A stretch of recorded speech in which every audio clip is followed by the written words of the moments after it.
There's the sound that I need. I'm informed that the recording is in process. So today, ladies and gentlemen, I've got the great distinguished opportunity to speak with Brent Whitford.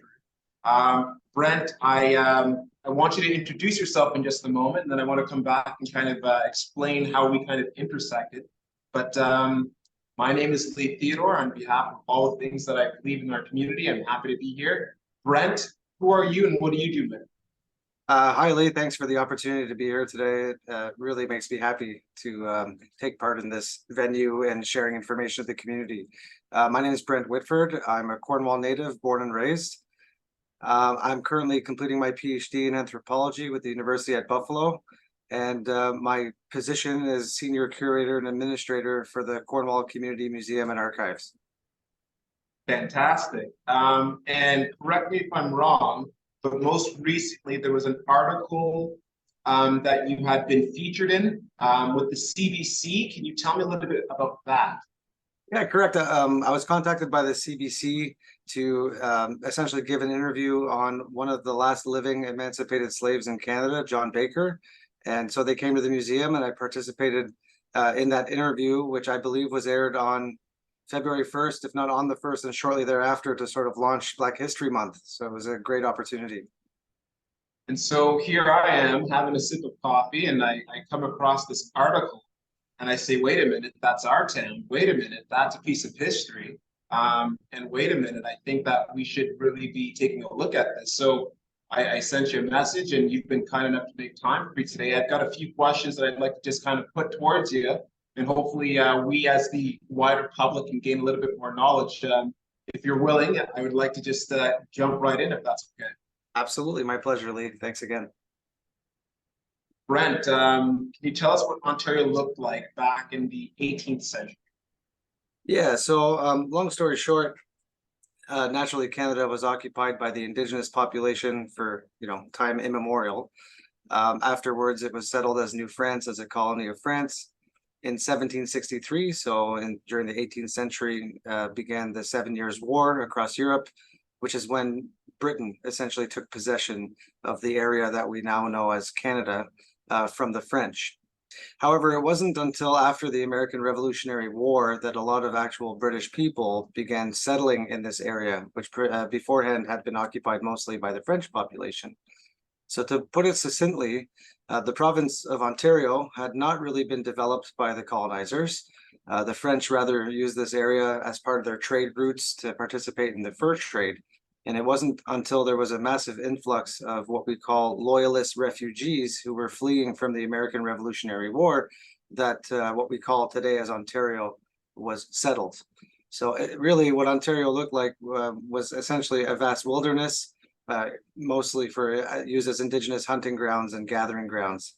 And the British loyalists, the refugees, arrived in 1784, effectively establishing the first quote-unquote settlements in this province. Okay, so I got a couple questions within that. The loyalists, what was the kind of exposure of the British population in Ontario? Would you say Belleville has a history in it? Would you say Kingston? How far did the loyalists kind of expand within Canada? I know that seems like a very redundant question, but I think establishing that as like the idea of what was their spread like in terms of our country. Yes, I think that's a very valid question. And just to clarify, the loyalists were those who were loyal to the British Crown during the American Revolutionary War. So seeing as how they lost that war, they were displaced and immigrated to the province of Quebec, as it was known then, to sort of resettle and still be under the British Crown. In 1784, they were granted what we call the Royal Townships, which is essentially running from Lancaster to Brockville. And then also some settlements in the Bay of Quinte area, so the Kingston region, more or less, were these initial sort of areas where the loyalists were resettled. Okay, well, thank you for that geographical understanding of what kind of influence these individuals came with. Now, you said that they were British refugees and coming into our area that we would now call Canada. Were they bringing any kind of cultural aspects with them? Because that was a big thing for me growing up, is that slavery was very predominant in the U.S. as it is. but did Canada escape it? Did we adopt it? Did we just not have it as publicized? Or I was wondering what brought in the culture of slavery into Canada. So would that be something that would have come with the British loyalists or other kind of colonialist powers? That's exactly right. In fact, it's one of the reasons why it's often overlooked in Canada, because very early on in the settlement, there were some restrictions put on the slave trade, essentially. But long story short, the French did not participate in the African slave trade. There was slavery in some definition within Canada, but not specifically the African slave trade. And it was really once those British refugees settled here and they brought their existing slaves with them that the African slave trade was introduced to Canada, what we know as Canada today. But at that point, to say, like, just for example, there were some persons of African descent who served as loyalists during the American Revolutionary War. One notable fellow is named Cato Prime, and he was emancipated for his role in serving the British Crown, and was resettled and given territory, as were the other loyalists. So already there was starting to be a bit of change at that time. But yes, exactly. It is with the arrival of the loyalist refugees that slavery was introduced to this region. And if I may, just to have the conversation with you, I was listening, and as you said, the French didn't participate in the African slave trade. I want to be very careful that I articulate that I'm from Haiti. I'm a Haitian descendant. And so French within Canada did not. Correct. But the French as that time, I want to make sure that that distinction is understood. And so, no, this is a conversation. There's no apologies required, my friend, but thank you for being honest in your humanity. So everything that you've said so far, how does this bring us to John Baker? Right, so that's an interesting story as well. So one of these loyalist refugees was known as Major Gray. You might be familiar with Gray's Creek here in Cornwall. So that property is named after the Gray family, who relocated from Montreal in the late 18th century. So in the late 1780s, early 1790s. They brought with them their slaves, essentially. So when Major Gray immigrated from the US, he brought with him his slave, who was named Dorinda Baker. And Dorinda Baker met and married a Dutchman, last name Baker, and had at least 3 children: Simon Baker, John Baker, and Elizabeth Baker. Because at the time the children would inherit the status of their mother, Simon, John, and Elizabeth were born into slavery and essentially owned by the Gray family. So whenever this is how they were introduced to the Cornwall area. Okay, fair enough. So John Baker must have done something important for me to be able to have a conversation about him today with you. What would be, I guess, the highlights of John Baker's story? What brings him into our historical knowledge or reference of? Yeah, so there's a number of things worth mentioning there about John Baker. He's a rather prominent individual, but seeing as how, we should say that slavery was abolished in Canada in 1834. So, we're talking about when the loyalists arrived in 1784, so about a 50-year window, more or less. So we're not talking more than 2 or 3 generations at most in that point. So such that a lot of the history of slavery is actually concentrated here in what we would call the Royal Townships and the Bay of Quinte, because once Ontario began to expand and populate from out, already slavery was, the thought of abolishing slavery had already entered the discourse. In fact, the loyalists here were not allowed to, import new slaves. So essentially, only those who had come and who inherited status by birth could continue into slavery. So John Baker essentially was one of the last people who were born into slavery in the area that we now call Canada. Not only was he one of the last ones born into slavery, but he lived quite a long life. He only died in 1871 at the age of, late 80s, 90 years old or something like this, and is recorded as the last living emancipated slave in Canada as well. Okay, and now here's something that I wanted to ask you. Last recorded living, and so there's an interesting kind of bracketing, parentheses that we're putting in this. When I was reading the article, there was something that was interesting that I saw.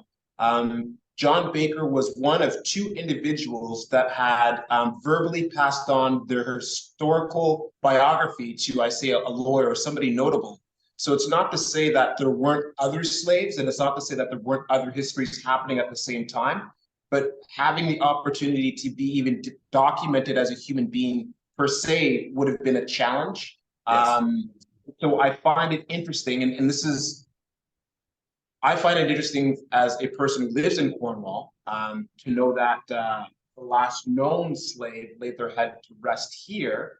But then I think of like Africville out east, and I think of their history, and I wonder what other histories are still just coming to light, to the point that we can stitch them together in like a dotted line that constitutes our best living knowledge of what's taking place in our history. But I think it's interesting that it said the last two, the only known two individuals. So back to John Baker,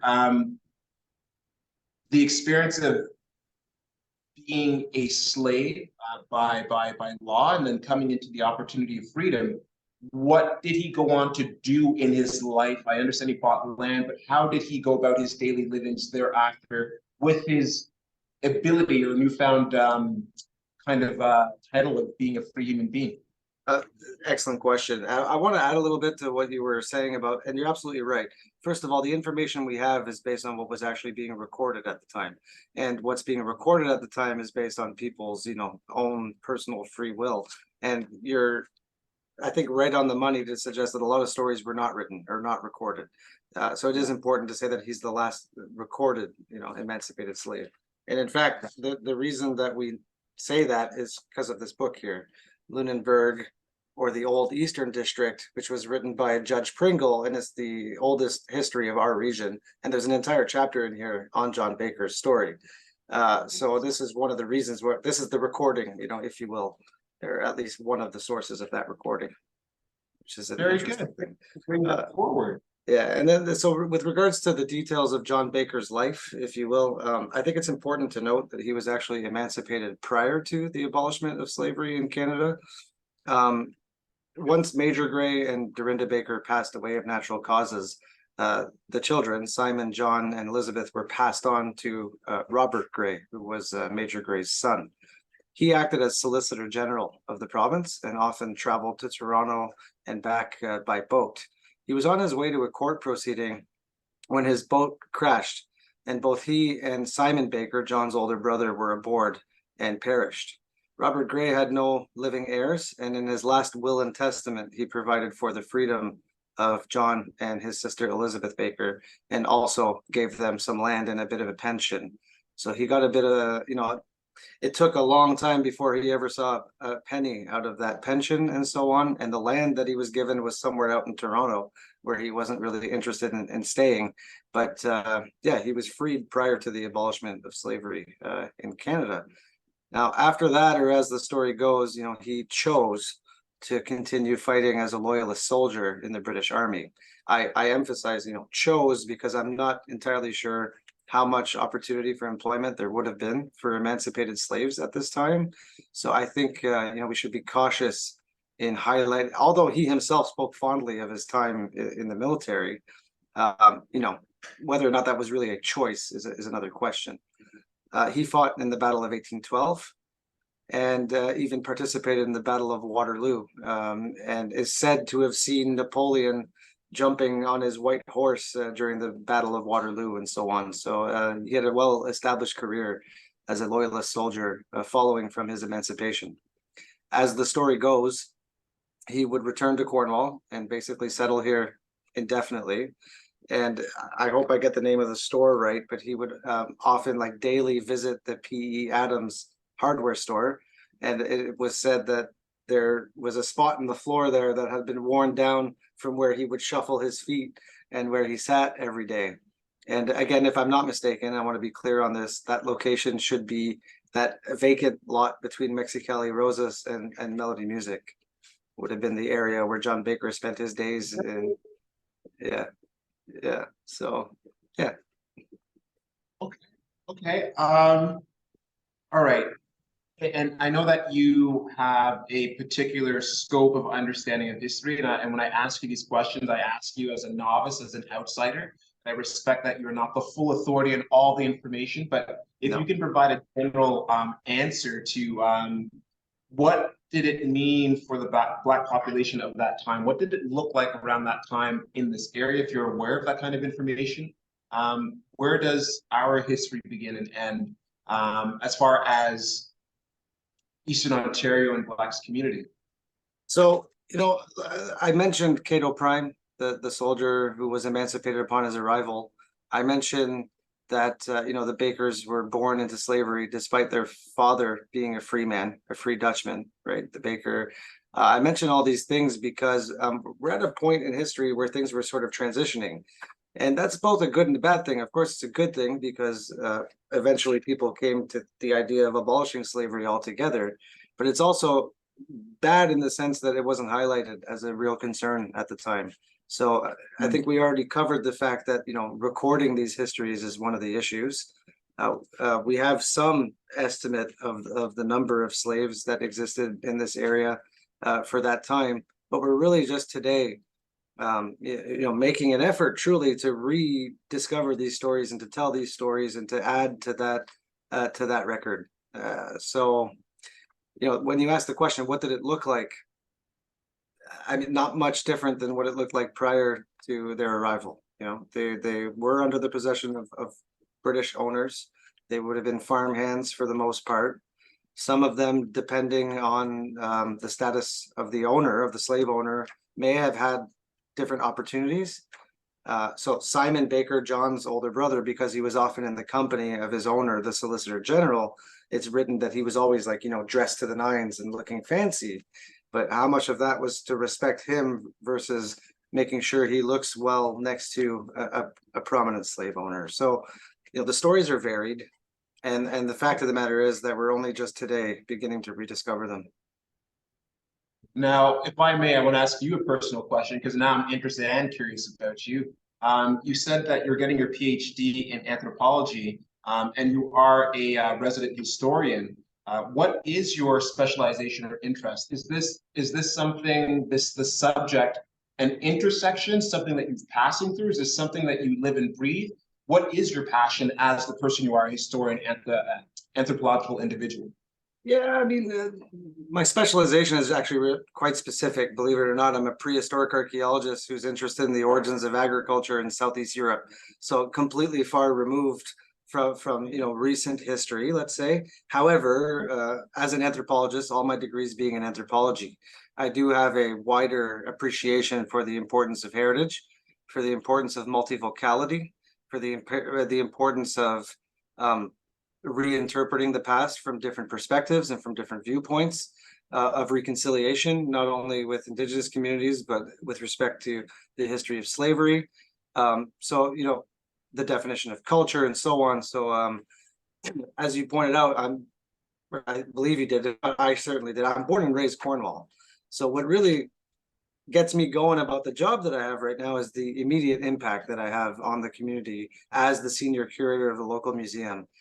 So I'm passionate about all things history of Cornwall, despite the fact that my hands-on training really was digging up archaeological sites in Bulgaria from 8,000 years ago. Yeah. Okay, well, and this is my segue. I want to know if you've ever read the Book of Negroes by Lawrence Hill. I've heard of it. I have not had a chance to read it yet. I definitely should open that book. If we're following like the breadcrumbs of Canadian history, it's a really interesting book that kind of like opens your eyes to how Canada was such a basket of bringing individuals during a time that they didn't have a home. And I think it would be kind of cool to see where this comes into play within the theme of this interesting story that we're talking about here. But back into our next set of questions. Since we live in Cornwall, what are a few things that we can know about Black history in rural Eastern Ontario? So if there's 3 things that we need to know about history in a grand scheme of things, or specific to Black individuals, or just Cornwall in general, what are the 3 things that you would ask us to take with us? So, I mean, the first thing is that, Black people were here. They were definitely here. And not only were they here, but they were here prior to Confederation. prior to 1867. As much part of the founding population of Canada as are the French and the English and all the other cultures that are more heavily, mentioned. I would argue that the same is true of the Chinese population on the West Coast, who were here prior to Confederation. So I think it's important to understand that, they are still part of the founding cultures of this country. So that's point number one. History is older than our awareness. Absolutely. Yeah. And again, just because history is told by the victor or told by whoever wrote the book does not mean that there aren't more stories to be told. And I guess that brings me to the second point, is that we need to continue making an effort to rediscover these stories, and whether it be through genealogical records, finding actual gravestones, the opportunities of books like this one that have been published. We need to engage with the topic more than we currently have, collectively speaking. And so I guess that's the second point. And I mean, even just from the point, okay, I get the third point would be the fact that even though most people probably don't realize it, chances are that, well, I don't know if I'd say chances are, but a lot more people than who are aware actually can trace descendants from some of these, Black persons who were living here in Canada, myself included.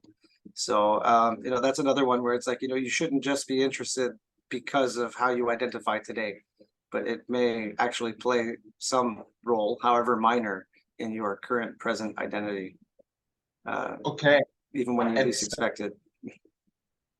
This is one of the neatest parts that came out of that CBC story. And so as I'm reading through, get towards the bottom, and it indicates that you are, and forgive me if I'm paraphrasing wrong, but the great nephew of John Baker. And so here I am, and my mother and I and my daughter, we were walking the Cornwall Trail, and we come across this historical plaque, and I thought it was cool. And me and my mom had a great conversation. And so John Baker is Black, and that's okay. There's nothing wrong with that. That's a part of the conversation we're having. But then to find out that further down the line, it's not that his descendants are not Black, but they do not look like him. And so what I enjoy about this whole interaction with you is you are a representation of the future in motion. We're all just human beings, and lo and behold, some of our histories are so intertwined that you wouldn't even know it. And what passes and what matters the most. And so I found it very interesting that you, as a passing white person, whatever identity needs to be applied to you, but you don't look like John Baker. And so what does it mean? Like, what does Black history mean to you as a person who, if I were to walk by and say, that's a white guy, no disrespect applied and no honors mentioned. But my point is, how do you as an individual, what does Black History Month mean to you? It's incredible in a sense. First of all, you missed one great only, so you did a good job. So it's 5 times removed nephew of John Baker. And as you point out, I certainly don't identify as Black, or as having even any sort of African-based ethnicity or cultural beliefs or anything in that way. But tracing the genealogy back, if I may just kind of explain a little bit the connection. As far as we know, we cannot tell that John Baker had any children of his own. So to say that there was a direct descendant line from John Baker, as far as we know, there isn't. However, my ancestor, Jacob Whitford, was a runaway slave from Rhode Island who fled to Canada because Canada had, let's call it, more lax laws and regulations when it came to slavery, and because they were no longer allowed to import slaves, even though slavery was still a thing. Upon his arrival, he gained his freedom. And he arrived in Cornwall, met and married Elizabeth Baker, John Baker's sister. And, 5 generations later, here I am. But, and to be clear, I was not privy to that information until doing my own research. It wasn't a story that was told or prevalent in my family at all, despite the fact that my great-great-grandfather, not that long ago, when you think in that perspective, was listed as racial origin colored on his death certificate, and was a prominent member of the cheese board and so on. So it's, although here I am and certainly don't identify in any way. The impact on my family history, certainly, it's relevant, right?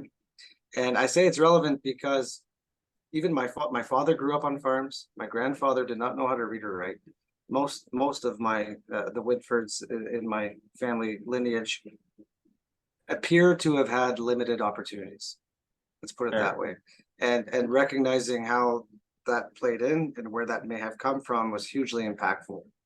And again, that's why I stress that even though you may not identify as such, it doesn't mean there isn't a relation, and it doesn't contribute to your present day identity, whether you know it or not.